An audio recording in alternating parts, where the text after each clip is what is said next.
joint presentation by the Hilltop University Without Walls and the Senior Geeks. And tonight we are going to give you an introduction to how to travel smarter with miles and points. And we have a true expert who's going to give you this presentation. I know he's a true expert because he has been doing this for a very long time and he does all my travel.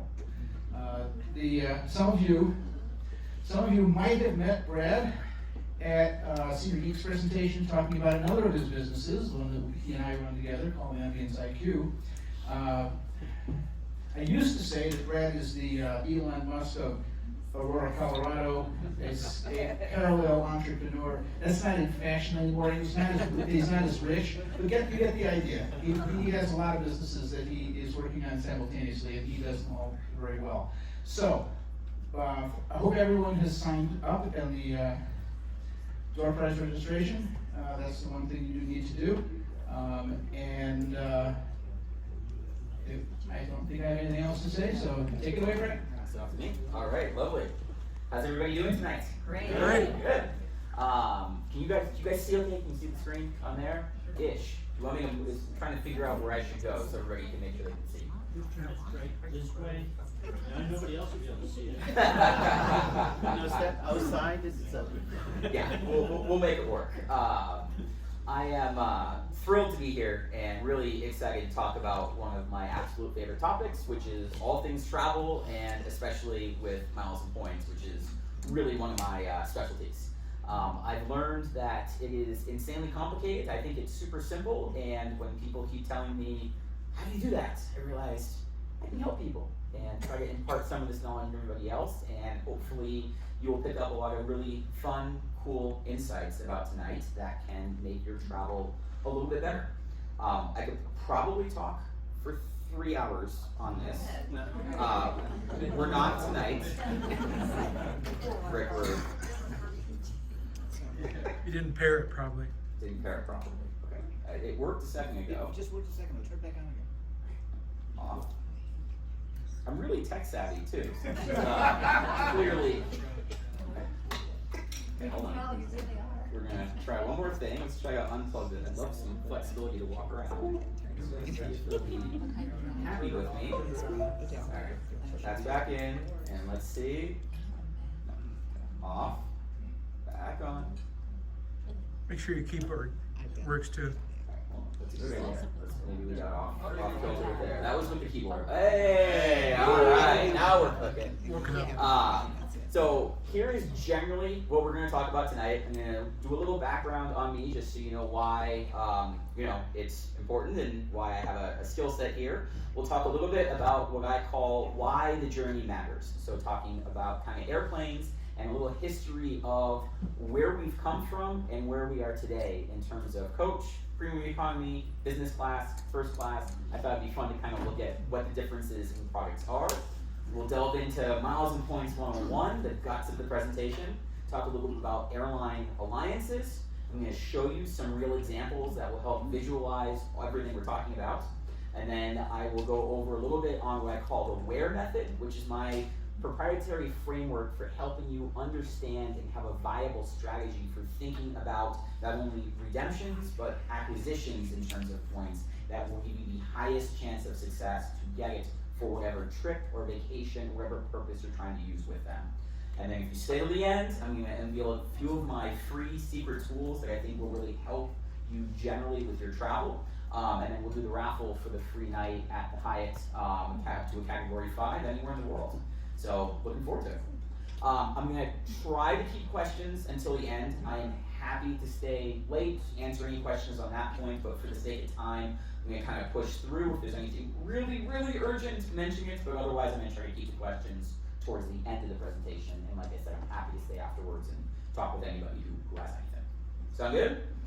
Yeah. Lovely. All right, so why listen to me? Why do I know what I'm talking about here? At its core, and anybody who knows me will get this, at the end of the day, I was born to do this, right? So as a kid, some kids collected baseball cards. My passion was collecting airline timetable brochures and cruise ship brochures. Everybody remember those little little packets that you had to get? You had to flip through to see what plane was going to Rick route. Rick traveled a ton when I was a kid. I remember going to like a travel agency. You could physically pick up paper tickets back in the day before you could just print them online. And I would look and study the routes. I'd study the aircraft types. I'd study all of those details. And to this day, I can go to LAX at Tom Bradley International, and I can walk across the international terminal, and I can tell you exactly where probably 97% of each of those planes were going without looking at anything else. So 2 Japan Airlines flights there, one's going to India, one's going to Osaka on their daily nonstop. The 777 to India, the 787 Dreamliner over to Osaka. If you're in JFK, there's 2 Swiss planes. One's the Geneva flight, one's the Zurich flight, right? Just an encyclopedic knowledge of every kind of airplane route and thing. I even quizzed my wife. I'd make her look at the planes and try to say, do you think that's a 737, A320? Do you know the difference? She got good, but still some work to go on that front. And cruise ships too. Anybody, any cruisers in the room? First of all, okay, we got some cruisers, great. Anybody recognize that ship? Celebrity. Anybody know it's long been retired? Anybody know this is circa 90s and early 2000s? It's the Zenith. I don't know if you remember the Zenith of the Horizon back in the day. Really old school. No balconies, right? This is from there. But there was a travel agency next to the cleaners that we used to go to, and I convinced my mom to let me go in, and I'd take as many brochures as they'd let me go. And I would just study them on weekends. I had all the little forwards books, studying the deck plans, studying how many tons, how wide the ship is. Why, I have no idea, but it's just what, for some reason, got me. So really, since I was a little kid, this has been ingrained in me, and this knowledge has just been percolating somewhere inside my brain. And then I started to travel, and at 13, I did my first student group trip. I did a program called People to People. Regretfully, it's now defunct, but it was founded by Eisenhower back in the 1950s, and they take 20 to 30 kids with a couple of chaperones, and literally they had itineraries all over the world. So my first trip at 13, I went from Rome to Madrid. We drove there in 3 weeks. I did another one in early high school where we did the British Isles. And I did another one before I graduated high school to Australia and New Zealand. So by the time I was pretty much ready to graduate high school, I had been the most confident with Asia, most of these trips without my parents. So I was really developing a style of travel on my own, an appreciation for cultures, for museums, and just for the differentiation that you get. For everybody here, I assume you're here because you like travel too. It really implanted that bug in me early. Through college, I ended up going to Cornell at the hospitality school. I wanted to take that passion for travel and tourism and business and put it there. So this was a logical place for me to go, learn the business side of the area.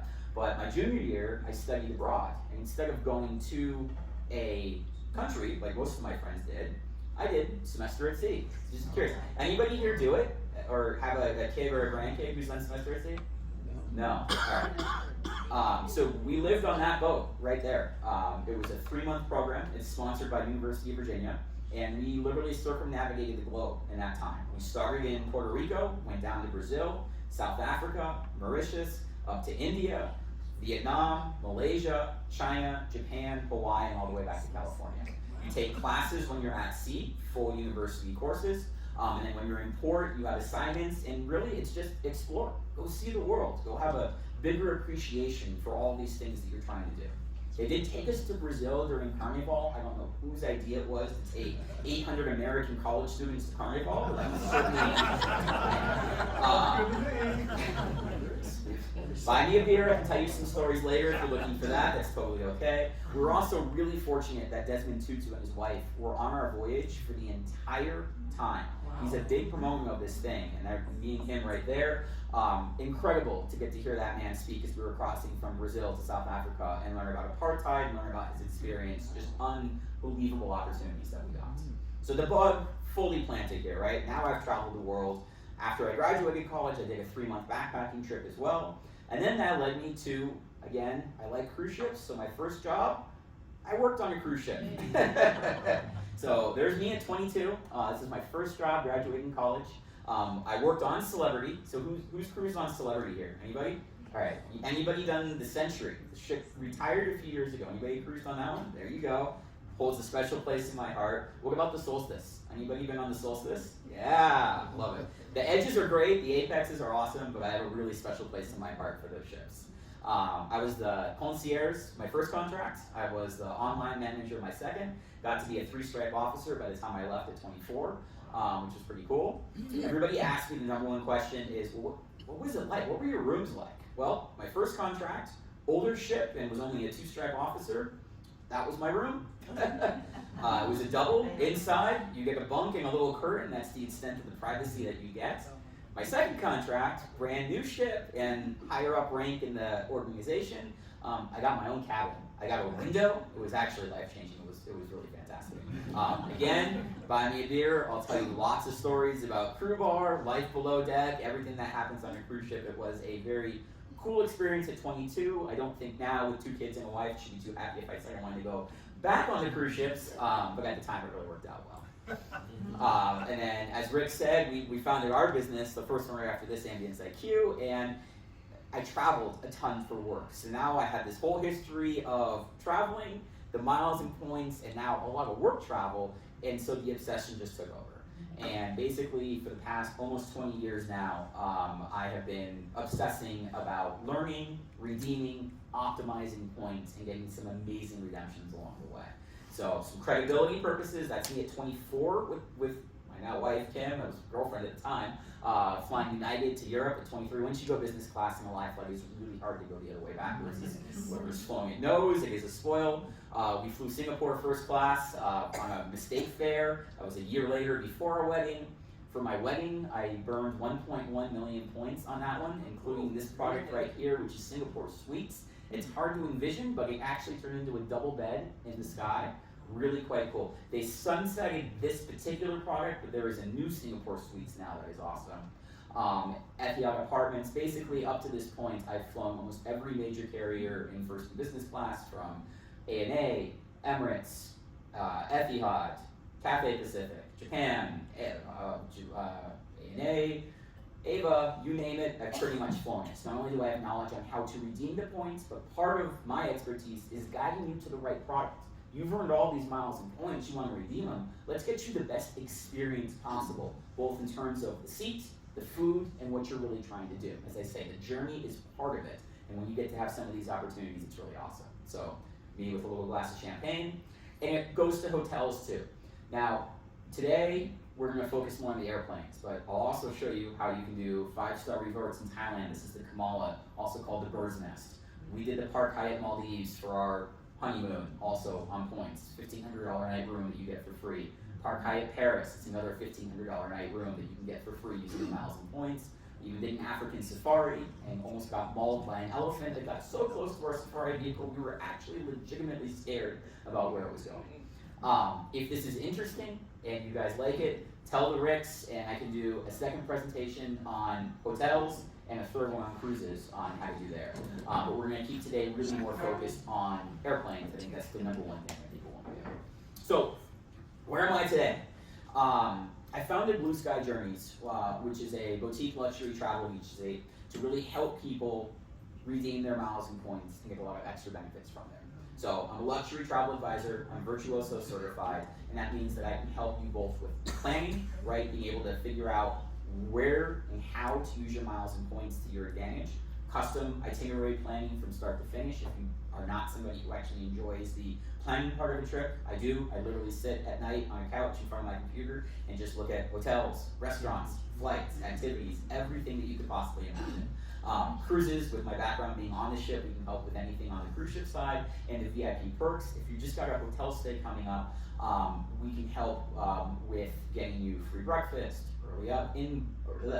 early check-in, late check-out, all these extra benefits that you can get by booking through a travel advisor. So brands like Four Seasons, Belmont, even works with Marriott's, Hilton's, the like, all that sort of stuff is on our capabilities.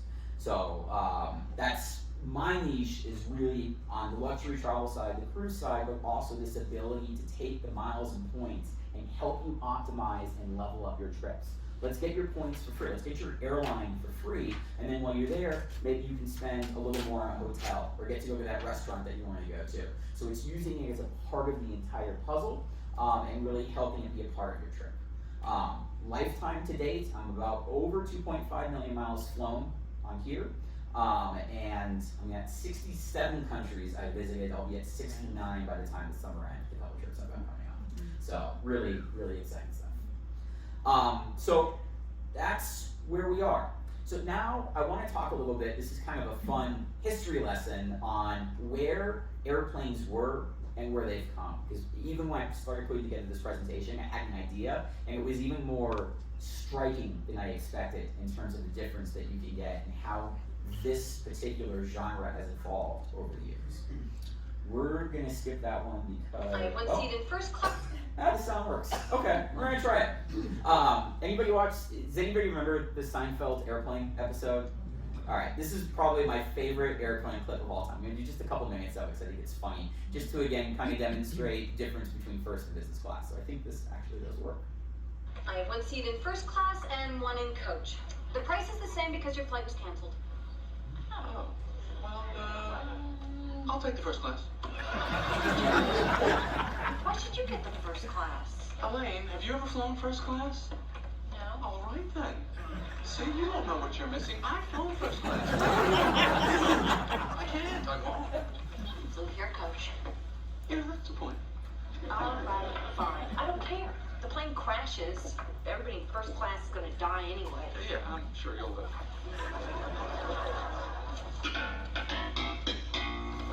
Third row right. Oh, you're in here, sir. Welcome aboard. Bon voyage, lady.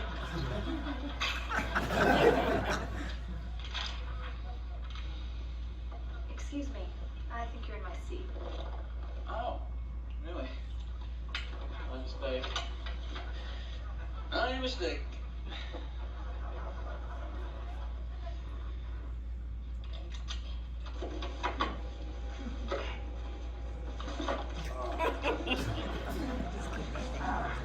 I never check my bags. Can't stand that weight. Baggage.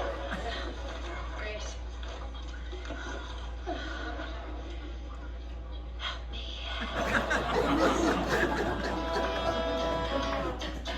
have some delicious Chateaubriand, my personal favorite.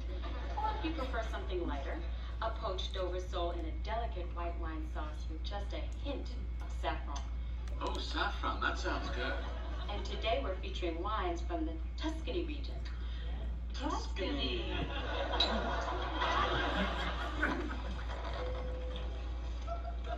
Can I get to my seat? You're just gonna have to wait. Right there. You just pass it. I'm sitting next to that guy. You're not supposed to get up during the food service. Well, nobody told me that.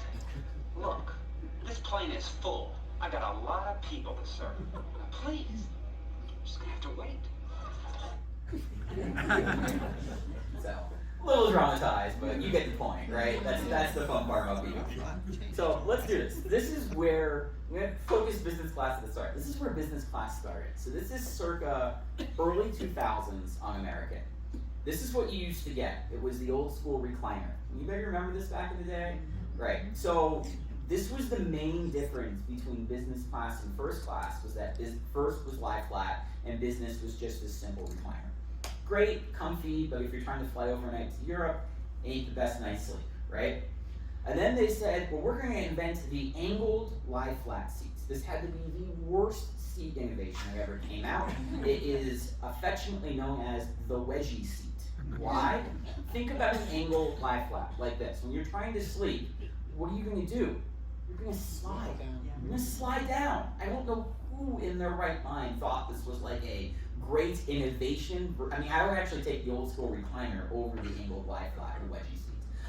But they were around for a while. I flew those back in like 2015, so they really stayed for quite some time. Luckily, those are pretty much all gone now, but that's kind of where we started.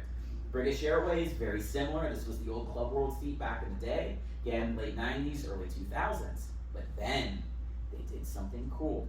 In 2000, British Airways became the first airline ever to invent the lie flat seat in business class. Now this is actually truly, truly revolutionary, not evolutionary, right? This was the main difference, and for most travelers, for business travelers, for leisure travelers, this is the king, right? Having that lie flat seat was really the difference between restful nights and not. And this started the whole craze war, really where we got to today, of who can have the best single lie flat seat that exists. So it then started with United. This was the old, they call it the dormitory style. It was 8 across, you had 2 in the middle, almost no privacy whatsoever. Great for what it was, but if you look at it today, it's really pathetic compared to what the options are out here. United flies this today. If you actually take their 777 to Hawaii from Denver, this is the seat that you get. Now on the 7-hour flight from Hawaii to Denver, that's a treat. That's way better than the standard recliner that you normally get on like a 737. But if you're going to Europe, you do not want that right now. Then came the herringbone seat. Anybody ever flown one of these? The idea was, well, you're paying all this money and you have to jump over a neighbor. That's insane. So we wanted direct aisle access, right? That was the big thing. But the seat, you can see it, it's turned completely away from the window. So if you want to look out, you've got to go like that. You're literally facing somebody else's feet, and they are so narrow, you can really feel very claustrophobic inside the seat. It's great for, again, in early 2000s. 2 airlines still fly this today. Air New Zealand, who's in the process of revamping their seats, and Virgin. If you're flying Virgin Atlantic, don't fly the 787 in business class. This is the seat you'll get. It is not good. So again, that's why I say the journey matters, because it's not all the same. All parts are not really the same. Then you get to really the core business class products of today. So this is the Cathay Pacific seat. This is also used on hundreds of other airlines. American has it. The reverse herringbone. This is really best standard configuration. It's private. It's lie flat. You get to see out the window. You can talk. There's another one where it's staggered, where sometimes you have the seats together. These are the mainstay seats that you see today. You got on a plane with this, you're going to be very, very happy. But we're not done innovating. And a couple years ago, somebody said, you know what? Let's make it more private. Let's put a door on it. And so now it wasn't direct aisle access. Now it's all about having a door in business class. Does it give you privacy? No, because you're sitting here. If I'm walking in the aisle, I can look over, I still see you. It's fake privacy, right? But it's the aura, the exclusivity, right? That's what they're trying to go. Fun fact, anybody know what airline was the very first one to put a door on a seat? It's a US airline, but it's not the one that I think you would expect. Anybody have an idea? JetBlue. JetBlue Mint, first one, I think in 2008, to throw a door on their seat, and it went from there. But now everybody's copying it. This is the current British Airways seat, actually quite good. Let's talk about the best of the best, because again, this is a war. No US airline will ever rank in the best of the best. Unfortunately, they're good for what they are, but the foreign carriers just absolutely destroy the US carriers, both on hard product and soft product. Soft product in particular, soft product meaning the food, the wine, the service, all that kind of stuff. This is the Q Suites by Qatar Airlines. It is basically a first class suite. They have basically made business class travel like first class, truly. On-demand dining, which is now a big feature of first class, right? So you have a 12-hour flight. What if you don't want to eat an hour after takeoff? One of the best things the Q Suite does is eat whenever you want. 4 hours, 8 hours, whenever, they're always on call to be able to serve you an immense amount of personal space. And look at this one. Truly, you would think this is first class. This is business class on ANA. This is the national carrier of Japan. Insanely roomy. But again, only on 9 aircrafts and only on certain routes. So you gotta fly to Chicago or JFK to get it. If you're going out of LA or San Francisco or Seattle, you won't get that product. So again, you have to be in the know, because if you just want that, if you flew out of LA, you would not get that product. What about first class? This one's kind of fun. So this is what first class used to look like back in the day. This is the old Lufthansa first class seat. Father had a lot of experience in this one with some of his back in the day. I flew this when I first got into the hobby around 2010. Lie flat, but not private at all. This was actually in the upper deck of the 747, so you kind of felt like you were on a private jet, which was nice. Here's the British Airways one. Kind of looks like a business class seat today, doesn't it? Which is really what we were saying. Business class today is pretty much better than first class was back in the 2000s. Here's their current products today. This is Lufthansa. They're in the process of revamping to a new one. It's going to take a while. They first announced it in 2017. Fun fact, the first plane finally took flight with it 2 months ago. So much for German engineering on strength. If you ever have read the story about the Berlin airport as well, if you haven't, Google it tonight, go down the rabbit hole. It's crazy to see. It's about 11 years behind schedule because of engineering. And here's the current British Airways first class seat. Really just an innovation, right? Or evolution, not revolution of where they're going. Here's the good stuff. This is Emirates up here. Rick, just the button for the, there we go. Okay, that's Emirates right there. On the A380, that's a shower. You can take a shower at 35,000 feet up in the air and arrive nice and fresh. Every passenger gets a 5-minute shower. There's a shower attendant who's on board the plane, and their job is to serve you. This is the onboard bar. It does work for business class too, but you can go and have a drink and socialize and have a nice little cocktail. Cathay Pacific is right here. Old school product, but it's only 1-1 run across, right? Most are like 1-2-1, so you can see the more personal space that you get. Typically, you're getting caviar, fine wine, the accoutrements as you go in. But again, just like with business class, what do the best ones look like today? They're legitimately private suites. So this is the Emirates suite. It's hard to envision. You should Google Emirates first class to find a video. Fully enclosed, not like the little business class ones where you can see floor to ceiling. You look like you're in a train compartment. And the coolest part, for the ones that are in the middle, those 3 windows are video screens, and it's a live feed of what's outside. So even if you're in the window, you feel like you're on the outside. It is super, super cool. I've flown this product. It blew my mind, truly. And then remember Singapore suites from before. Here's the new one. This is the updated Singapore suite. You have your own chair. It kind of looks like a dentist's office. People say it looks like a hospital bed. I can kind of see that. A little sterile, but I get it. Your own chair for dining, your own bed, and that wall goes down, so if you're traveling with somebody, you can still get the double bed and kind of have that together and share. So, very cool. What about coach? What's changed? Sadly, not much. Here's Air France back in the 1990s. Smaller, yeah, and it's really it. So the 2 biggest differences is you used to have the projector screen, right, and then you have to watch the movie up there. Well, here's Air France today. You can clearly see those seats are actually a lot tighter together, right? That's definitely the case. You do have the portable screens, right, so you have your own televisions, but that's about it. That's the only innovation. I mean, look at Southwest, 737 in 1990. 737 today. What's the difference? None? A little bit less legroom, right? The seats are less. And the seats are less padded, less comfy. Yeah, whatever they can do to screw you out and put more planes or more seats in, that's what they're trying to do. Really, the only new innovation today is premium economy, which is a fantastic option. It's kind of for leisure travelers in between coach and business, especially on price point. I find it especially valuable for Europe, where maybe on the way there, you go business to get the bed, but on the way back, you go premium economy to save the points, because it's a daytime flight, right? You don't really need to sleep, and it's a very comfortable way to sit for 8 or 9 hours. It's basically like a domestic first class seat. So you have the 232 seating, everybody has their own armrest, you're not gonna do the buckling for that. This is the current British Airways product. This is the current United product called Premium Plus. So they're a good middle of the ground option. Not as good as business class back in the day, but really kind of that hybrid between the two. And just a couple other things, just because details matter when you're working with airline routings and points and products. So first of all, in the US, we have first class. You go to LA to Chicago or Denver to LA, you're in first class. Well, you get this. You do not get that, right? It's called the same thing, but in the US they do call it first class, but it really isn't amazing. It's a bigger seat.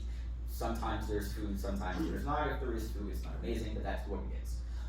Europe, if you've done this, Europe doesn't have first class, it's called business class. But in Europe, the airlines are way worse. They have the slimline seats, right? You see how much padding that is, like almost none. This is business class. You get a blocked middle seat, and that's it. No extra legroom, no extra section, because they can change the size of the cabin based on how many people book. So they don't have a specialized 12, 16, 20 seats like they do here. So just expect it. If you're going on British and you're connecting to Barcelona or something like that, that's the product you're gonna get. You're not gonna get this. In Asia, Asia's great. If anybody's flown to Asia, just the Asian airlines will absolutely positively spoil you. The service, the food, everything is top notch. And most of the time, even on regional flights, they're flying, you know, these are like regional configurations, which are quasi-lie flat, recliners, just very, very comfortable. So if you're in Asia, you're in good shape. Tip number 2, this is a big one for you if you are flying coach.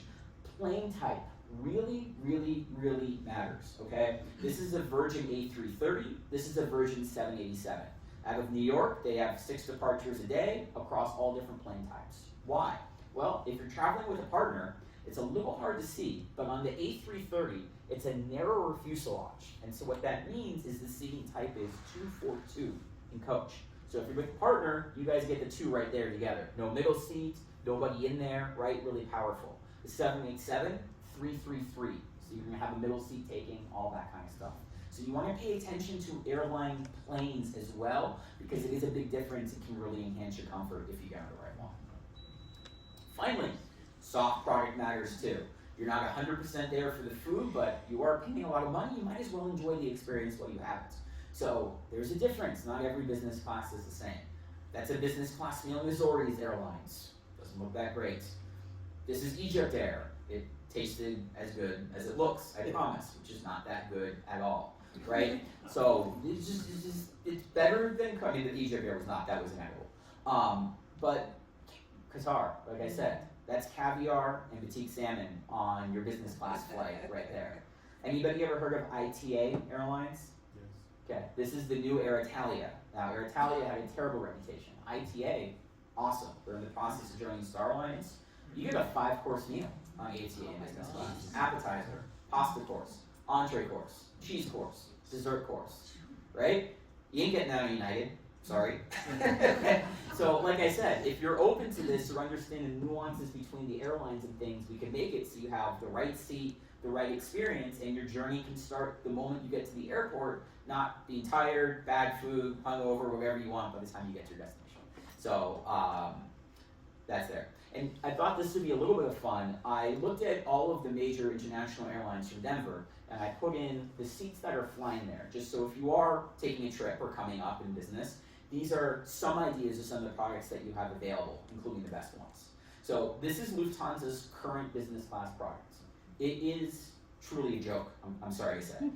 It's a 222 seating. Now, if you are traveling with somebody, it's okay, because it's, you're close together, but there's no privacy. You actually, the middle seats are angled together, and there's just this little like piece of plastic right here that prevents you from playing footsies with your neighbors. So there's a joke that it's called the footsie seats, because if you're not careful, you'll end up playing footsies with the person sitting next to you.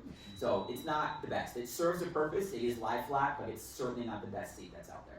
This is United, this is the Polaris seat, this is what they have on all of their international fleet right now. It's a good one, it's a very acceptable suite. They have different configurations if you're traveling with somebody. There's a honeymoon seat so you can go in, privacy ones along the windows, but get the special ones. There's ones that are by the window, ones that are by the aisle. The ones by the window are much better.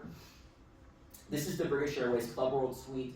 This is probably the best product flying from Denver today. The unfortunate part is you have to connect through Heathrow. If anybody's done that, you know exactly what I mean. There are much better connections out in Europe, but everything's a little bit of a give take as you go through, right? Turkish. Now, Turkish is funny. This is called the Turkaflot plane. Okay, what do I mean by that? The current plane that they're flying to Denver right now is an A350 that was actually made for Aeroflot. But when the sanctions happened a couple years ago, they couldn't take delivery of the airplane, and Turkish overtook those planes. So their regular configuration is not amazing, it's a 232, but this configuration is great. It's staggered with the private door, and Turkish has probably top 3 catering for business class across all airlines across the globe. Very, very, very strong on their food game. Good lounging in Istanbul, but it depends on where you're going. If you're going to Spain or Portugal, you're overshooting by like 4 hours and having to go back. But if you're going to Eastern Europe, you're going to like Greece and that part, not as inconvenient to get to Istanbul and reroute yourself back around. Aer Lingus, this is a traditional staggered configuration. I flew this one last year. Here's what I'll say about Aer Lingus. It's a good seat. just treated that. I couldn't eat the food. I thought it was completely inedible. I was really turned off by it. It was like a short rib. I stabbed it with my fork and the whole thing picked up. Not amazing. But it's still a lie flat seat, and they have a nonstop from Denver, so there is some value to being able to do that, and Dublin is an easy connection point to go from. Finally, if you're looking at fares, you'll see Iceland there a lot, and they're like half the price of almost every other airline. This is why it is. It's a recliner. It's just like what you got in United business class domestically. So don't be duped thinking, oh, I got this great deal. Iceland Air certainly is more comfortable, but think of that more like a premium economy product than a true business class. But if you are going across the pond, they do have like a great stopover program. You can stay in Iceland for a couple days and then connect on to Europe. So it's a good way to add that on if that's a destination that you're excited to see. So there's there. I'll take like 1 or 2 questions if anybody has it on there. If not, I'm gonna keep going to the guts of it, which is the miles and points. Any questions? Air Canada. Air Canada, decent. They have the reverse herringbone for business class, so like that Cathay Pacific one, completely acceptable. They have very good lounges both in Toronto and Vancouver called the Suite Lounge. They're only for business class passengers. If you're redeeming points, they have 2 categories of points to redeem. You have to book that more expensive one to get access to that lounge, but it's like a very uppity lounge there. I didn't talk much about lounges. Lounge game is real. To be honest, the best lounge in the US right now is Delta. They just opened the new Delta One lounges in JFK and in LA. I got to try the JFK one a couple months ago. Blew my mind. Top 3 business class lounge in the world, probably maybe top 2. Great service, great food. So it is a good option if you're flying to Europe. You can fly from Denver to JFK, spend 3-4 hours in the lounge and have dinner, and just go on the plane and sleep, right? It's already a really short flight as it is. You don't have to worry about trying to have the meal service on board. Another good hack there. Well, we have United Miles, but we're gonna fly to Asia, so I know that they have other airlines that belong. We'll get into that, yes. All right, so let's get into it. This is the guts of it, right? Let's really have a fundamental understanding of miles and points, how to optimize it, and all the nuances. So at its core, you have 2 sides of the table to get. You have to acquire points, and then you don't have to, but you should, redeem points, right? But you need both. You have to focus your strategy on both of them because obviously they're interconnected together. If you want to go to Asia and you're collecting a miles and points currency that is not strong in Asia, then you're wasting your opportunity to find and match the right points together, right? So this is part of my expertise, is really knowing and helping people understand that and get you to the right currency that's going to have the highest chances of success with where you're going. So how do you acquire points? So 1, you can fly. Sadly, this is one of now the most least effective ways to actually earn points than it used to. When I picked up this hobby in really like circa 2009 to like 2019, you earned miles based on how far you flew. Now all of the programs are based on how much money you spent, right? So if you're flying a business class ticket, you will earn a lot. But if you're flying a $600 ticket to Europe, you're going to earn pennies on the dollar in terms of points there. This is crazy. I mean, again, you guys will think I'm crazy, but that's fine. Back in the day, I used to mileage run. Anybody heard of this concept? Crazy people like me would go. I would buy a $550 ticket on American. I was an executive platinum at the time. And I'd buy it to Shanghai. I was based in San Francisco. And I'd go to Shanghai for 48 hours for the weekend with the sole purpose of acquiring points, right? So I'd fly the long way. So I intentionally route myself through Chicago or Dallas. So I'm going 4 hours in the wrong direction. Fly there to Shanghai, get 36 hours, right, a little bit of time, and fly back. About a 15,000 mile journey. I earned 40 to 60,000 redeemable points from that one trip because of all the accelerators and bonuses that you have with the status. And that's enough. Like a one-way business class ticket on American to Asia or Europe was 50,000 miles. Back in the day, first class was 67,500. So you could redeem it for Cathay Pacific first class, all this other stuff by taking there. So my wife worked in retail. She works on weekends, so I'd be like, bye! And she'd go to Macy's for the weekend and work, and I'd go to Shanghai for the weekend and see each other back on Monday. Pre-kid. But it was a fun life. This is now the most effective way to earn, which is credit card bonuses, right? You open a new credit card, they'll give you 50,000, 75,000, 100,000 points. This is now the most effective way to greatly increase the number of points that you can get to use that for a trip. You can churn, right? You can open different credit cards at different times, pay it off, that's the most important thing. It helps your credit score.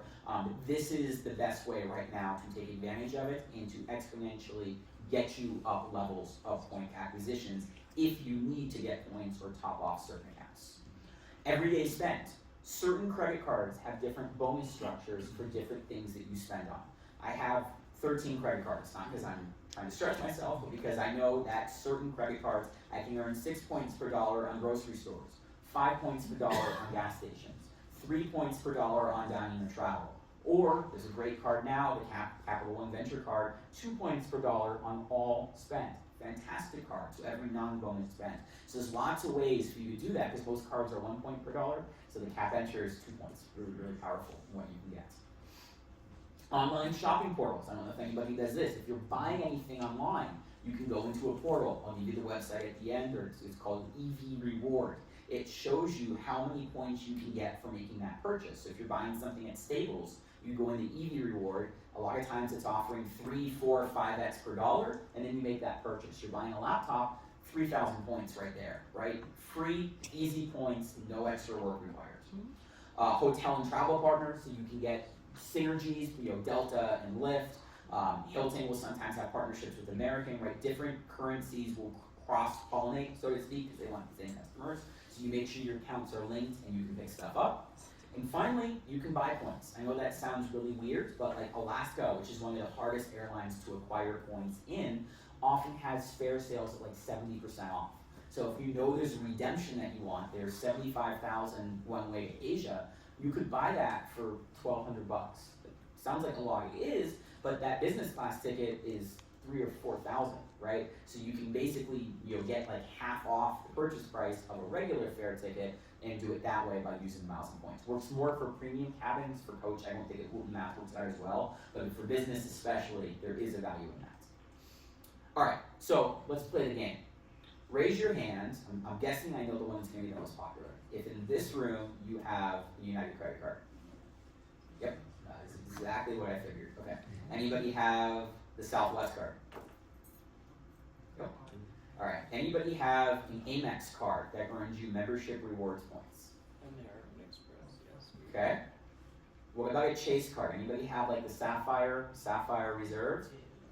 Okay. A couple miles people in here. I like that. What about the new one? Anybody have the Capital One Venture card? Yeah, great card. All right.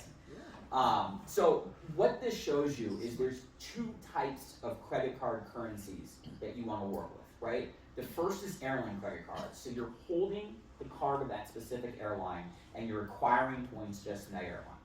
I advocate that the airline credit cards are really good for a particular purpose, right? They get you free check bags. They get you priority boarding. They get you sometimes companion passes where you can save money. Sometimes you can get lounge access or discounts with 2 or 3 lounge passes. I hit the top button, Rick. What did I do? Oh, there we go. I'm back. Okay. Applies to specific ones, and it can even help you run a leak status a little bit faster. But there are significant drawbacks. Limited flexibility. The points you're earning are only valid on that one airline. If they decide tomorrow to devalue their award point by 25%, guess what? What you're holding is all of a sudden worth 25% less than it is today, and you can't do a thing about it. Poor earning rates. Some of the airlines have terrible rates for places you want to go. Some are good. United is good for Europe. It's terrible for Asia. So if you're hoping to go to Asia with United miles, it's not your best currency to use. Higher annual fees, especially if you're using lounge access, but it could be worth it. Devaluation risk, and they do have high APRs. You do want to make sure you pay these off every month because the interest can be a lot. How I always recommend that you use the airline credit cards is hold the card for the benefit, but don't spend on the card itself unless you're chasing elite status. Because acquiring the points in just that airline is really limiting for you. What should you do? Open a transferable points currency card. There are 4 main programs that exist: Amex, Chase, Capital One, and Citi. What this allows you to do is each one has all of these transfer partners. right here. And so instead of being stuck with United Miles, you have all of these other programs that you can then transfer the points to and redeem from that program. It's important because I'm going to take Asia Miles, Cathay Pacific. They release about 90% more award space to their own members than they do to their partner airlines. So American used to have a ton of access. They no longer have access to that anymore. But Cathay Pacific members have a ton of access. So if you open an Amex card or a Cap One card, you can transfer into Cathay Pacific. Whereas if you just have the American card, you won't be able to get that seat because they're no longer open, right? So again, this is part of the strategy of understanding what your end goal is, and we can help you make sure you're opening the right card with the right transfer partner that gives you what you're looking for. Amex is general. Pretty much every airline in American Express you can find in these three. Chase, the special ones for them is United, which can be valuable. Southwest can be valuable. And Hyatt, very powerful. Hyatt is one of the single best hotel currencies that you can use, and you can transfer the Chase points into Hyatt. Cap One, the biggest ones with there are Ava, which is an airline to Asia that you can use. They release more space to their members. You can use it for Accor, which is very good in Europe if you're looking for hotel redemptions. And they also do Turkish, which gives you a little bit more availability on Turkish. Citi is going to become powerful soon. You will, in about 6 months, be able to transfer your Citi miles into American Airlines, which does not exist right now. American does have some good redemptions, again, depending on where you're trying to go, Europe especially. So that would be a better one as you go forward, okay?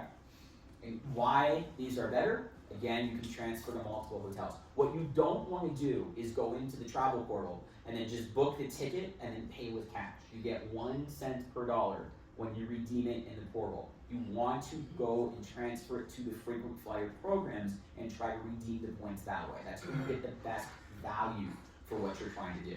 These protect you against devaluation because if one program devalues, for United, you can not only redeem United miles, but you can do Air Canada, which is a great program for Star Alliance, you can do Turkish, or you can do Flying Blue, or you can do Singapore, right? So you're expanding your options of different currencies to be able to have that there.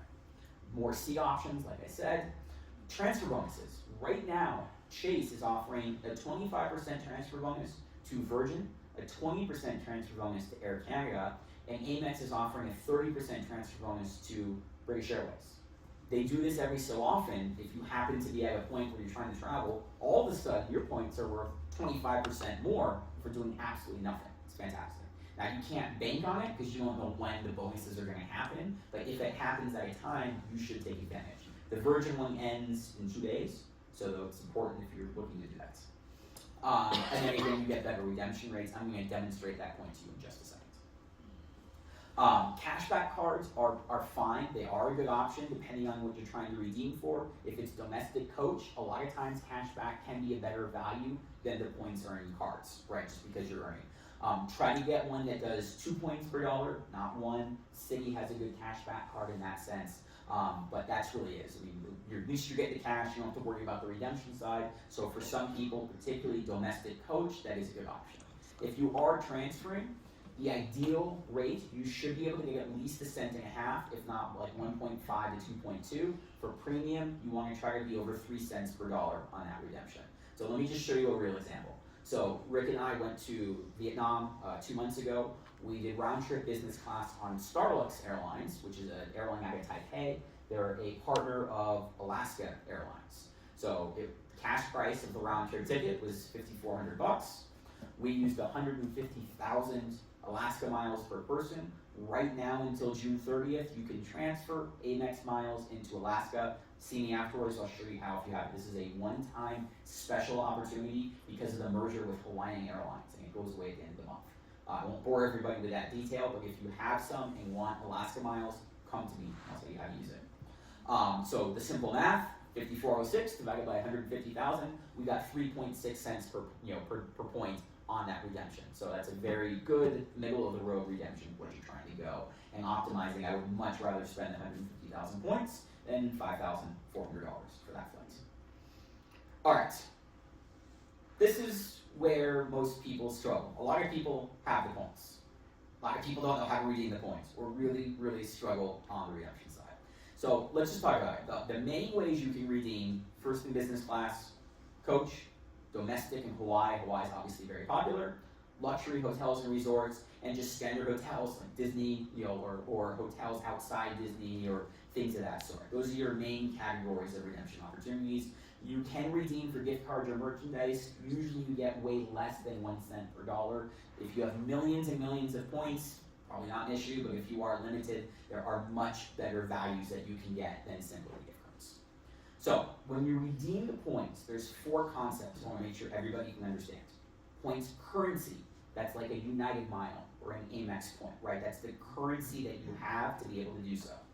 The award availability, you need to look at American, Delta, United, Air France, right? What is the availability on these airlines to actually have a seat for sale with a mile and points? The rate that they're redeeming for, Europe can be 60,000 for business, or 75,000, or 100,000. So the rate matters, and all of that is set by each individual airline. And then knowing alliance partners and partner redemptions are important because it's very illogical. I know, this is why people like me are good at this stuff. If you know the different alliance partners, like again, that Starlux is aligned with Alaska, they can be very valuable for you to find currencies that you wouldn't normally find and try to find point redemptions that are there. So, I'm just going to touch on this quickly with alliance partners. I'm going to show the examples that I think will make this all click, right? 3 main alliances that are out there. There's One World, there's Star Alliance, and there's SkyTeam.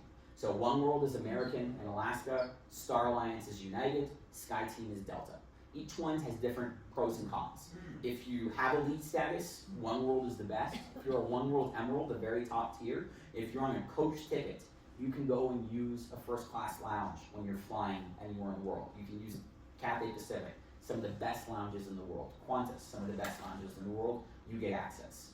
Star Alliance, very good middle of the road. A lot of the other benefits that you get is like priority check-in. They'll check your bags all the way through, so you can fly Denver to Munich on United, and then Munich to Barcelona on Lufthansa, right? And they'll check your bag through the whole way because they're code-share partners and alliance partners. Delta is mainly aligned across to Europe with Air France, KLM, and Virgin Atlantic. They probably have the weakest to Asia. It's really just Korean Air is their main redemption point. Star Alliance has much stronger with Ava and ANA, and One World is fairly strong with Cathay Pacific and Japan Airlines for there. So SkyTeam, good for Europe, not that great for Asia. One World, good for everywhere. Star Alliance is the best because they're biggest. But again, currency matters. So let me kind of walk you through some of the ideas on the currencies so you get a sense of this, right? There are tools to help, and there's people like me. I don't expect you to take up all of the knowledge of what programs to use, but I want to demonstrate how powerful knowing what programs are best for redemption can really make a big difference in how you do things. Okay, this is a little hard to read. I'm going to show you. Virgin Atlantic redid their award program about 9 months ago and made it dynamic, meaning it's based on demand. So if you're trying to go business class in the middle of June, not the best program to use. It'll be like 100-something thousand points. But in the off season, if you're going to Europe, you're going into fall, you're going to do like a Christmas market thing in the winter, you get some phenomenal deals. This is in November of 2025. If you left on Saturday the 8th in coach, that's 6,000 points one way from JFK to London. 6,000 points. That's cheaper than you can get to LA or Dallas or anywhere else. It is insanely, insanely low. Even in business class, look at this. 31,000 points. That's it. And if you're on Virgin, you get access to that amazing Delta lounge because they're partners, right? So you can go and enjoy that off that exact same ticket. The math could work. This is the flight, right? So if you're taking that 6,000 or the 31,000, it's only $134 to fly one way to JFK from Denver on Delta. So 6,000 plus $134 positioning flight, and you're on your way to Europe for almost no money whatsoever. If you flew it nonstop from Denver, just to give you the idea, from Denver to London, $4,000, right? Big difference there between what you're getting. Sure, you have to take a stopover, that's the one con, but you can see for that things in cash and points, it's a big difference. All right, this one's fun. Anybody tried to redeem American miles on British Airways before? No, okay. They're a big partner for it, but there's a problem with One World, and particularly British Airways, in that they charge what I would call an obscene amount of money for a fuel surcharge. So Coach, 22,000 points plus $200. Business, 57,500. That's pretty reasonable. It's a $750 fuel surcharge they're trying to stick you with. That's not good. So remember I said that British was really the best product to fly out of Denver in terms of the hardware? Well, it's great if you're paying cash, but if you're paying points, you're paying a huge, huge premium to fly British. This is Alaska Airlines. I'm just trying to show you the examples of different carriers charge different amounts of money. So they charge $27,500 instead of $22,000. This is the exact same flight. And they charge $55,000 and $996 instead of the $700 for that same one. Crazy, right? What about if you redeemed on British Airways' own program called Avios? Also, certainly an option. It is 90,000 points and about $475 in cash. Now that's better than $750, but you're using a lot more points to get there, right? So how do you avoid it? Is there a trick to avoiding the fuel surcharge with it? Oh, and just Coach, if you were curious, Coach was $30,083. So that's actually not the worst reduction in the world if you're trying to go there, but you wouldn't want to check the cash rates because sometimes they can be really cheap. The trick to redeeming One World without fuel surcharges is really simple. You want to look for a flight that's operated by American Airlines, and you can see it right here. This is right from American Airlines website. This is only $54,000, and I know that's really small, $5.60. Well, that's a lot better. Is British Airways better than American? Yes. Is it $750 or $900 better than American? No, definitely not, right? So you want to try to route yourself through an itinerary that can get you on the American metal, but of course if you value the nonstop from Denver, everything's a push-pull, right? You guys see what you value more. It works with the other alliance partners as well. Yeah, this is the American flight. Let's say you're going to Helsinki from Denver, so you can do the same thing and take the Denver, London, Helsinki. Well, there's that $700 fuel surcharge again because you're on British.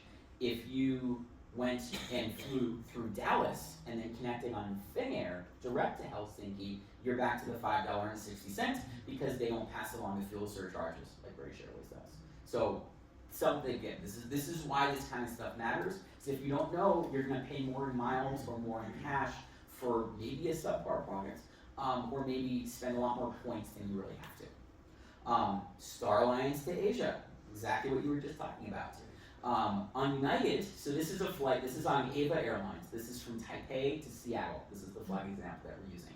In Coach, 60,000 points and $34. In Business, 110,000 points and $34. 110 is steep. That's a lot for one-way business class.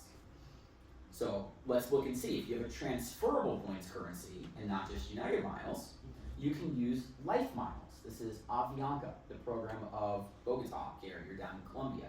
Again, you can transfer your Amex points or your Chase points, I don't think Chase has it, Amex or your Cap 1 points into this one. And now, it's only 40,000 miles in Coach or 85,000 miles in business class. Well, that's a lot better than 110, right?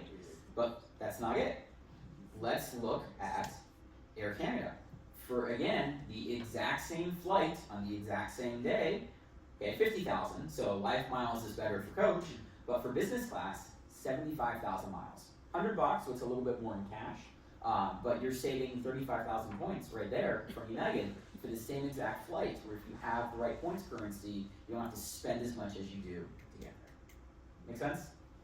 A little Denver example, Aer Lingus, like we talked about, you can redeem it through British Airways. It's pretty reasonable. 47,000 points nonstop from Denver to Dublin. That's a pretty good redemption. $343 in cash. Good, not great. I mean, if I have to pay it, I'll pay it. If you have Alaska miles, same exact flight. Look at that, 55,000 miles, but only $19 in fees, not $343 because they're not passing on the fuel surcharges. And even stranger, on British, they're showing no Coach seats whatsoever, and Alaska has access to a Coach seat. So that's why I said there's no rhyme or reason to this stuff, right? Some of it is totally random in terms of access. That's why the flexible points currencies allow you the opportunity to maximize these redemption rates in what you're trying to get. My last one, this is probably my absolute favorite redemption that exists. You will now be in the know and in the secret club to know this. ANA is in Star Alliance. Virgin is in SkyTeam. Logically, you wouldn't think that they would be partners because they're in rival alliances. But airlines have partnerships outside of the alliances, and ANA and Virgin happen to have one. It works best if you're going to Japan. If you're connecting onward from Japan, you have to spend a little bit more. But let's say you're flying from Chicago to Tokyo, and you want to splurge and you want to fly in first class. On United, it is going to cost you a whopping 220,000 points one way. That is a lot. I empathize with that. I would never pay that either. ANA is worth it, but it's not worth 220,000. But you can redeem it on Virgin. This is an actual reservation that I have for a flight next January. I want to show you the real one. Blocked out my confirmation number. From Narita to Chicago in January. I don't know if all you can see it right there. 85,000 points and $250 for first class, not business class. That's better than United was charging you for the business class flight on the other page, right? So these programs exist. There are still arbitrage opportunities for you to take advantage of. You just got to be in the know or know somebody who's in the know that can help you maximize your points and get you out this way, right? It's fun. This one's fun. It works for business class too, and coach. But great little hack, particularly for Japan travel, is that partnership between the two. Pause there. Any questions just on redemption side? Does that kind of help visualize it for you guys and to see the actual examples? I have a question. Yeah. Because we're looking at going to Japan in 2026. How far in advance do you hear? Yes. So you know when to plan on what month to plan for? Awesome question. Thank you for asking that. It has changed over the years and it is constantly evolving. If you want the single best chance for your redemption rate, you need to look when the calendar first opens, which is around 11 months out from your trip. A lot of airlines will release 2 seats at the date they open. The trick is, every airline is different. I know this stuff drives you nuts. So like American doesn't open their calendar till, I think it's like 327 days.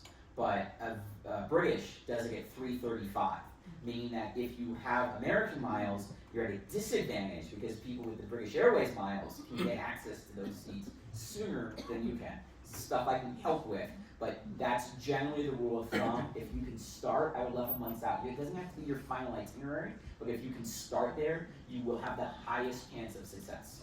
It used to be the last 2 weeks were the best way, and Rick and I have had some adventures where we've been in the lounge literally the night before we're trying to fly back home. We flew there without a ticket or a return ticket, we fly there, and we're just online trying to wait for something to open up and get a seat. I keep telling you, I'm pretty sure you're gonna get home. Don't stress, don't stress. It's worked every time. It's a little harder now, but typically there's windows. At 6 months, you're getting another burst. At 3 months, you're getting another burst. 4 to 6 weeks out, you'll see another burst. You just have to be vigilant with checking, setting alerts through different programs that can help you see the award seats when they open. The other number one rule that I have is very simple. Book now, think later. If you see a flight that matches your parameter, drop every single thing you are doing and book the seat, okay? If it's not perfect, you have 24 hours to cancel. Most of the US airlines have no change fees anymore. Some like Air Canada, it's like $150 to change, so you can do the math, but a lot of times you have something locked in, and then you can keep looking as you get closer to your trip. But it gets snapped up quickly, and so if you see it, if you think about it for an hour and come back, extremely high likelihood that seat will be gone by the time you go back and try to find it. So be prepared to take it on an airline.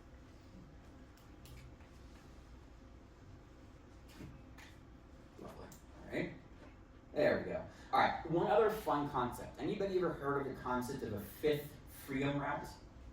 All right. So what this is you have a foreign carrier flying from A to B, and they're making a stopover somewhere along the way. And sometimes they have to apply to the government, but they can get approval to pick up passengers along the way. So for instance, Air Tahiti Nui, where do they fly? Tahiti, obviously, right? So you fly from LA to Tahiti, but they also fly from Paris to Tahiti, but the Paris flight stops over in LA, and they have pickup rights in LA. So instead of flying Air France, you can find award availability on Air Tahiti Nui from LA to Paris direct and work it out that way. And I'll show you a couple other examples. But most people don't know about this. So the advantage is you're fighting with less people for those same exact award seats. And you get the chance to fly some really cool airlines, right? So not as much competition. Sometimes there are better award rates, chance to fly unique airlines, because unless you're going to Tahiti, you probably wouldn't get to fly Air Tahiti Nui. So there's the example of LA Paris. Emirates has a ton of these. They fly Newark to Athens. They fly JFK to Milan. They fly Mexico City to Barcelona. That's one of my secret ones that I have. If you're dead set and you can't find availability, it's a little expensive. It's 96,000 points. It's not necessarily value, but if you're stuck and you're trying to get to Europe, it's almost always availability. So you go Denver, Mexico City, Barcelona, right? They also have a special flight from Miami to Bogota if you're going down to South America. The other one that does it is Singapore Airlines, one of the top 2 airlines in the world. Singapore is absolutely fantastic. You can fly it from LA to Tokyo direct, and they have a flight from JFK to Frankfurt. This is another secret weapon. This flight has a ton of availability in this system first. You have to take a stop over in New York, but you get the lie flat seat across the pond. So it can be very valuable. All right, so I'm here because I've had a lot of people, I've been doing this for friends and family for many, many years, continue to make the same mistakes and get frustrated over and over again with the same pitfalls of miles and points. Number 1 mistake, they are earning miles without a goal in mind of where they are trying to go. So you're aimlessly acquiring, but don't really have an idea of what to do with them. Wasting hours searching for elusive award availability because they don't know where to look and they don't know what programs are good for what particular areas. Holding points forever and waiting for the perfect redemption opportunity. These are a distressed asset. They are constantly losing value. When I first started, 50,000 points was the standard for business class. Now it's like 75 to 100. It's devaluing every single day. So waiting and holding your points is not right. What I say, earn them and burn them, baby. That's what you gotta do, right? They're not gonna help you by sitting around doing nothing. Earn and burn. Not knowing when or how to transfer points to each program. Feeling overwhelmed, complicated, and basically just giving up and say, F it, I'm just gonna pay cash because this is too complicated, right? So, yes, that's right. So after doing this for enough years, I developed, this is another one. Only looking at round trip travel. This is another big trick for you. When looking for award points, always, 100% of the time, book in one-way trips. Don't book round trips. 2 reasons. 1, it gives you flexibility, so if you want to change your trip, you don't have to change the entire trip. You can only change one leg of it. And a lot of times, award availability will only show for one way, but not the other way. So you can get one leg locked in, and then wait for the other one to open up. I'm doing this with Rick right now. We're going on a trip to Europe, and we've got one way locked in, but the other way hasn't opened up yet, right? So at least we know he's coming home. But if we said, oh no, we're just going to wait for a last minute trip, then he'll have nothing. At least we have something now better than nothing. It also saves you on the change fees. Again, if you're changing the trip, the only nuance, make sure you print out your airline confirmations. When you check in for your flight, they will usually ask you for your return flights because they want to make sure that you're not going to illegally stay in their country. Just have a printed copy and be prepared to show that at check-in. But truly, if you look for round-trip travel, you'll have a significantly lower success rate than you will by looking at as a round trip. So what I did is I invented something that I call the WHERE method, which is a way, a framework for you to organize your thoughts around miles and points and give it a system. Make it systematic in a way for you to help have the highest chance of getting the redemption that you want. And it's simple, it's all about back solving. I start at the goal. What do you want? And I work backwards from there to get you to the point of understanding what points you should have in that way. So here it is. W, what's my travel goal? Where do you want to go? What trip do you want to take? H, how can I get there? Determine the best routes suited to achieve that travel goal, including backup options. Evaluate the best points to use. check your points first, and if not, select the best points programs based on the routes and airlines available. R, rack up the points, get the points that you need, and then E, execute and book. So I'm going to run through an example so you get a chance to see this, but when I work with clients doing miles and points, this is exactly the framework that I go through with you, and you end up with a customized, personalized approach for the trip you're trying to take to understand what points you want to get. So here's our example. You define the goal. This is what you guys do. So for this example, we're going to say we want to go to Europe. We're agnostic right now. Maybe Paris, maybe London, maybe Zurich, right? We're open to where it is. From Denver, for 2 people, business class, time frame, late summer, early fall, September being ideal. I'm going to give you one other thing that you really need for miles and points. You do have to have a little bit of flexibility. If you are extremely rigid, you have to leave on this day and be back on this day, it's much, much harder. If you have a little bit of leeway, a couple days, September 1st to 3rd, 1st to 4th, somewhere around there, you have a much, much better chance of success. But like for me and being in school kid life, it's a lot harder right now if I'm really, really rigid on the dates that I have to go. So H, this is where I would come in, right? This is what I would then do, is start looking at what are the options to get there, right? What airlines actually fly from Denver to Europe that would give you the highest chances. So Swiss has a direct flight from Denver to Zurich during the summertime. Aer Lingus, we talked about that one. Lufthansa, they fly both to Frankfurt and Munich. Fun fact for this year, they're flying the A380 into Denver. Has anybody seen the whale jet? If you've flown through the double decker, it's actually insane that they're flying that large of a plane to Denver this year. But what it means is you should have enhanced availability in coach, business, and first, because this is the largest passenger plane in the world at an airport that is the 6th busiest of the world, but wouldn't necessarily dictate that kind of demand. Then you look at backup options. You have British. Well, British is good, but we talked about it. Really high fuel surcharges, right? Turkish could work, limited availability, and you have to backtrack. Depends on where you're going, but if you're going to London, you're really going 8 hours out of the way to actually get there. Air France, great option, great airline, more what we call a unicorn award space. It does exist. I got Rick on a Air France direct from later in the year, but you have to be vigilant on where you go and be a little bit flexible on the dates, but they do exist. And then the other way to do it is to look at other cities. Now this is maybe not worth it, right? You may say, I'm just gonna pay the $700 because I value a nonstop to London from Denver.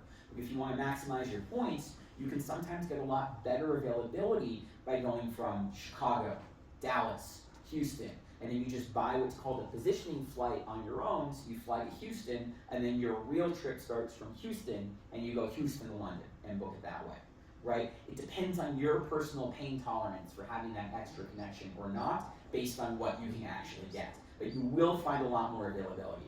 The other thing I'll mention if you're doing Europe in particular, don't be afraid to go backwards. I personally would rather actually go to LA than to Chicago, because the Europe flights are so short as they are, right? Chicago, it's like 7 hours in the air, and you arrive at like 9 or 10 in the morning. You gotta get through the whole day, right? For jet lag purposes alone, if you go from LA, it's a 10-hour flight, and so you can actually have the meal, go to sleep, and you can get 6 to 7 hours of sleep, right? Try to get more, so you can really maximize your time. That's more for business class. If it's coach, you probably do want a shorter flight, get you over with and be done, right? But for business, there's some value actually going backwards to go forwards to maximize your sleep time where you're trying to go. So let's say in our hypothetical example that you have 60,000 United miles right now and nothing else. Okay, cool. So what's the right program for you to earn? Well, because you already have 60,000 miles, even though I said United wasn't the best, to Europe, they're fine. It's 80 to 88,000 miles to get to Europe on United. You already have 60,000 of them, so let's use them. But you want to use Chase Ultimate Rewards because Chase transfers into United at 1-for-1, right? So that's the points currency that's going to be useful for you. Now, if you said you had American miles, my answer would change, right? I would look more for City or for something else. So that's why these plans are customized to you and what you're trying to achieve. This is just the example. The other advantage is then you get access to Singapore, to Flying Blue, to Aeroplan, to other points currencies that could be valuable for the round trip. And if you wanted to do a backup, I'd probably say Capital One, because again, you're earning a better rate for the 2 points per dollar. So rack up your points as usually. So then we create your custom mileage plan. If you're using Chase, I'm going to tell you to open the Chase Sapphire Preferred or Chase Sapphire Reserve. There's a bonus of 60 to 80,000 points right now to open that card. You also could open the Chase Inc. It's a business card. Anybody can open a business card, even if you don't have a business. Don't worry about it. It gives you more opportunities to get more points. Okay, totally works. You just use your Social Security as the business number. You can say Brad Consulting. They don't really know. It's just you say you want to keep your expenses separate. Anybody can get the card. It doesn't mean anything. You don't have to have a business in order to open a business card, but it does allow you more credit card offers to be able to take advantage of. You're going to look at leveraging the daily spend. So Chase is 3 points per dollar on travel and dining, so you want to make sure you're dining out a lot. The Ink cards get you 5 points per dollar on like your credit card bill and some other things. And then again, I consider the Cap One card to get 2 points per dollar on all your other spend. And then you can also look again for the transfer bonuses. Again, right now, Air Canada break program, get 20% more. And then you book.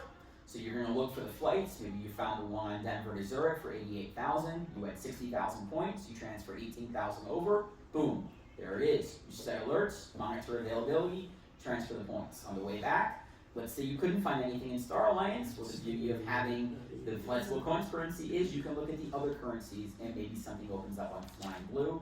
They're only 60,000, which is pretty cool, but about $300 in cash. So you have to look. So that's the example of the system. And again, there's 2 ways you use it. DIY, if you have the weird knowledge like me, or work with me. This is what I do with clients all the time. You give me the travel goal, I fill out the rest. Research what the right airlines are, who flies to where you're trying to go, so you get real guidance, expert guidance, and you're again acquiring points in the right currency. You're working backwards from the end goal instead of just randomly opening up a card or going to where you're trying to go. That's the whole idea behind the system. It's systematic and repeatable. You can use it for multiple trips.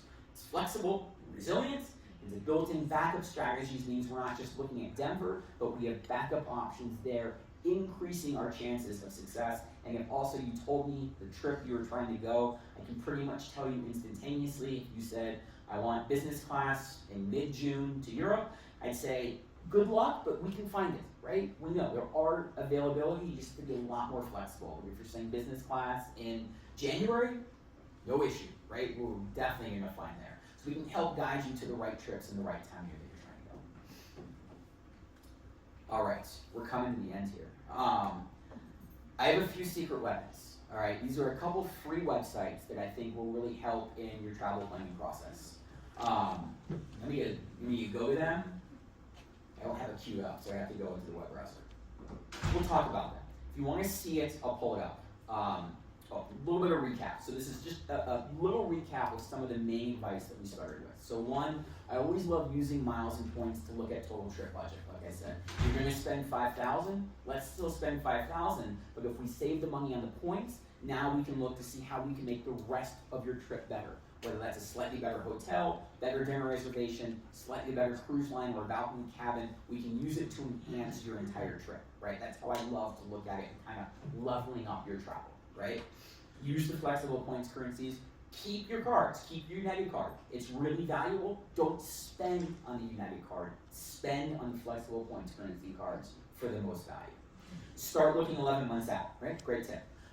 Best chance of success of finding that award seat is looking as far out as possible for the highest chance.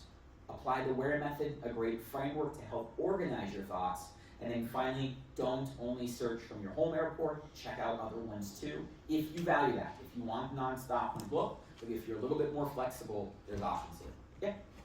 Are you gonna make this available? Everybody's taking pictures. Yeah. I'll make this available. Okay. Absolutely. Thank you. No problem. And get help. If you need help, I've realized this is my superpower. I probably know more than 99.999% of people on Earth about miles and points, redemptions, airlines, how this kind of stuff works, right? Use my brain. That's what it's here for. That's what I'm here for. I genuinely love to help people plan travel and take advantage of these things. It's complex. I know I can't do chemical engineering. That is literally French to me. But right, exactly. For a chemical engineer, their brain makes sense of that in that way.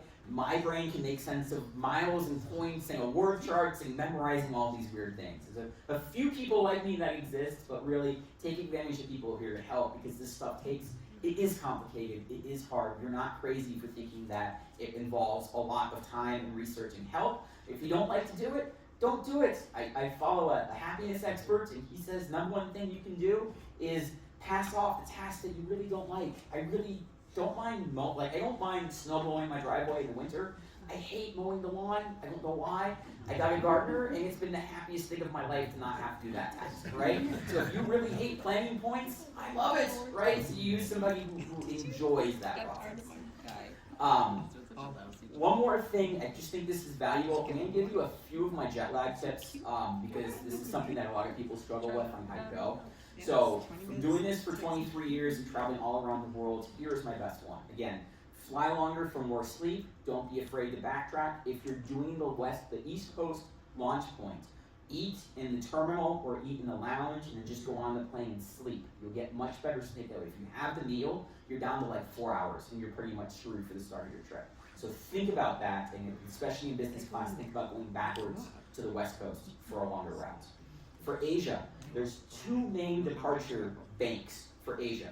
There's the midday, leaves around like 11:30 or 12 from the West Coast, gets in the next day at like 7, 8 o'clock at night. Or there's the red eye that leaves like midnight or so, like LA time, and then gets in around like 5:30 or 6 a.m. 2 days later. Go for the daytime one that gets in at 8 or 9 at night. You will thank me, I promise you. Even though you think you've slept on the plane and relaxed, all you have to do is get off the plane, maybe have a bite to eat, go to the hotel, and then just get some sleep. You wake up the next day, honestly, you probably won't have jet lag, because your body's clock is pretty good. That red eye sucks, straight up. It's awful. You eat when you're on the plane. If you stay, like, all you want to do is sleep when you first get on. But if you sleep for 8 hours when you first get on, you still have 8 hours left of the flight, and you arrive at 5 a.m. the next morning. You got to get through the whole day. So you got to like basically stay up till like 4 or 5 in the morning to try to time it. So the last end of your flight, you're sleeping for 8 or 9 hours to get enough, or 7 or 8 hours, wherever that is. So if you have a choice and you can do it, do the daytime flight. It is much, much, much better. South America, super easy. You're just flying in the same time zone. Most flights leave in the evening and arrive in the morning, but you're in the same time zone. So it really helps. Very easy for jet lag. For Africa, just be flexible. The main routings are like the Emirates or the Etihad through the Middle East. When we did safari, we actually flew Denver, Munich. We arrived at like 8 or 9 in the morning, and then we had all day in Munich, and the flight from Munich to South Africa left at like 9 o'clock at night. So that was kind of cool to get off, stretch our legs, right, see the town, and then go back and take the flight the next night. It really helped to break it up. Africa is far. South Africa, Kenya are very far. So a lot of people kind of like that one where you get the extended layover, and you can bum around in Munich or Frankfurt or London for the day and have it there. Sunlight. Sunlight's everything. No hat, no sunglasses. Get out and take a walk for about 20 to 30 minutes when you first land. Single best thing you can do is start resetting your body clock onto the time zone that you are going to react. No matter where you are, and do it for a couple days. Do it for your first 2-3 days of the trip. It really, really, really helps from a neuroscientific standpoint to reset your circadian rhythm and start to get your brain used to, oh, sunlight, something's wrong, right? And it's recomputing that internal body clock to be able to take over. Walk. Take a walk. Really helps. For me, I never think about what time zone I was on. I'm always, if I'm flying and now it's 8 a.m. in the morning, I tell myself it's 8 in the morning. Don't think, oh, well, it's like 3 in the middle of the night or whatever. Just tell yourself it's 8 in the morning, okay? Number one thing you can do. It really helps you to focus and tell your brain that. So I don't do this. Some people do, where they start to adjust a couple days early. There is some science that says that can be valuable. So you would like start to slowly like have dinner earlier, going to sleep like 1 to 2 hours earlier, and start slowly adjusting to that time zone before you get there. It's viable, it just takes a lot more work to do so. Finally, I follow a podcast of a neuroscientist called Huberman. Anybody listen to the Huberman podcast? Okay, he has a great one on jet lag. He is a neuroscientist at Stanford, and he has all these really cool podcasts on like understanding from a neuroscientific standpoint what's happening with your body. Sleep, this, motivation, anything you can possibly think of. I can email out a link, I can use it there. It's a great podcast, and he's using real science-backed techniques to really help on there. It's worth a 30 to 45-minute listen. All right, now my travel tools. GC map. Rick, I'm going to try to do it. Let's see if it works. We're going to try to go. Okay, no, I'm already in. This one's fun. This is just a fun one, but it helps you visualize where you're going. So if you wanted to see how many miles you were flying, or be able to show people like on social media where you were going, this calculates the, sorry, you might have seen these on social, but it creates this really cool image of the route that you're taking. Let's say you're going to Shanghai, from Denver to LA to Shanghai and back, and it shows you how far you flew in that particular amount of time. It's just a fun visual. I really enjoy using that to where you're trying to go. This is odd, but this is my #1 hack of being able to understand where airplanes fly. Wikipedia is your single best resource that you can use. You ever wanted to know where you can fly nonstop from Denver? Just Wikipedia, Denver Airport. You scroll down to airlines and destinations, and it lists off every airline and every destination they go. This works for every single city in the entire world. Okay? Shanghai, I just go Shanghai Airport, Wikipedia, and this is for Pudong, pulls it up, and I go to airlines and destinations, and the same thing. So like on the where method, that second step where you're trying to look at the flights that go, this is one of the tools that I use to figure out what planes and what airlines fly to what places. It can be very valuable for what you're trying to do. The next one is Aerolopa. There's another one called Seat Guru, which used to be really good at this. They did colored seat maps, but they stopped updating it after it sold to TripAdvisor a couple years ago. So Aerolopa is a great website to show you visual seat maps of particular planes to help make sure that you're not in like a bad row, right? So let's say you were flying KLM, it shows all the airplane types, right? So if you're on their 777, you can kind of see like, oh, okay, that's a bulkhead. You're getting a little bit more space there, right? This is, coach. This is the premium economy cabin. This is here. So it gives you a little bit better idea. It shows you where the windows are too. I don't know about you, but I'm trying to sleep on, I don't want to sleep on the window in the cove. So it helps you kind of visualize and help try to find the best seats. You can still use Seat Guru. It's not as updated, but Seat Guru, KLM 777, will still work, and like they did like, yellows and greens, like beware, like the bulkhead is near the kitchen, so you might get sounds and stuff like that, or this one's missing a window, right? Standard economy seat, but missing a window. So they're trying to point out things that can get help make the journey a little bit better. Sunflight. All right, Rick makes fun of me for this one. Can anybody else visualize? Do you know inherently what side of the plane the sun is going to be on? If you do, if you're smart, what's going on? I don't know where that's at.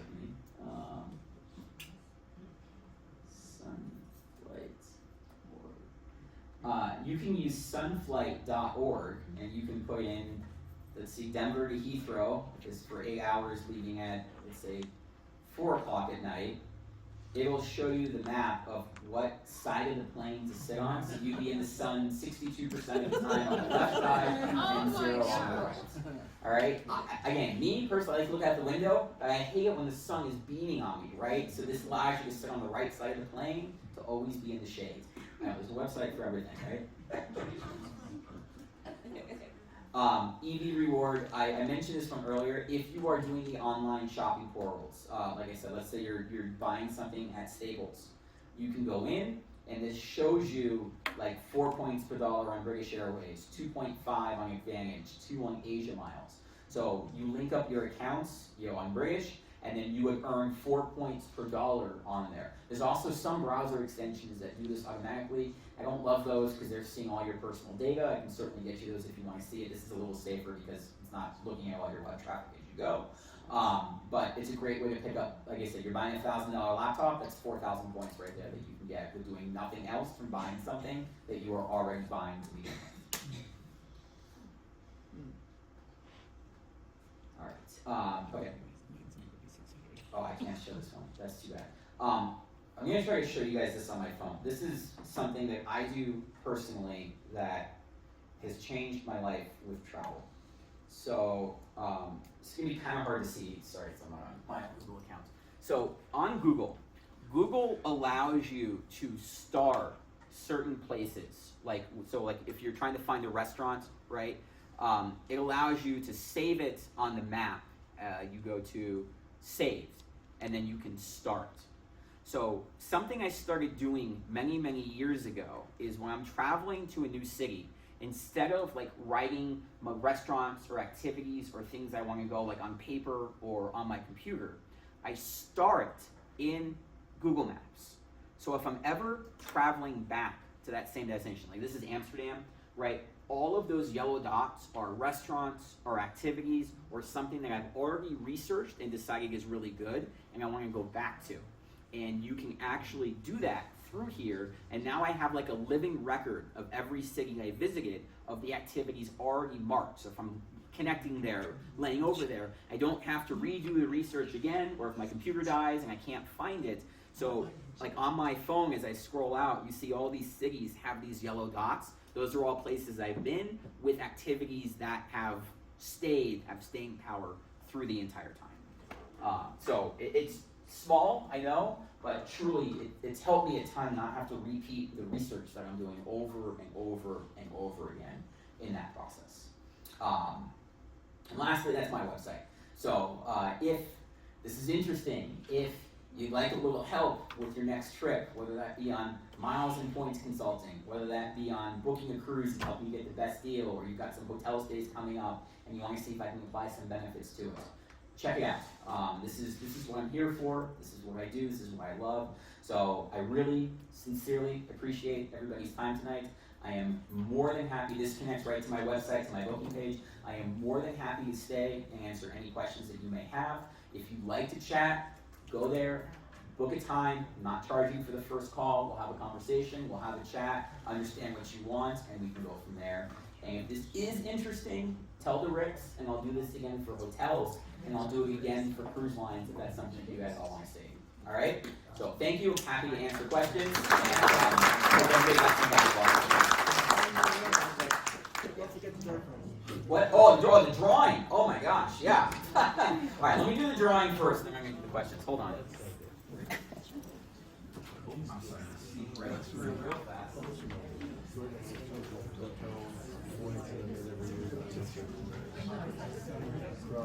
German.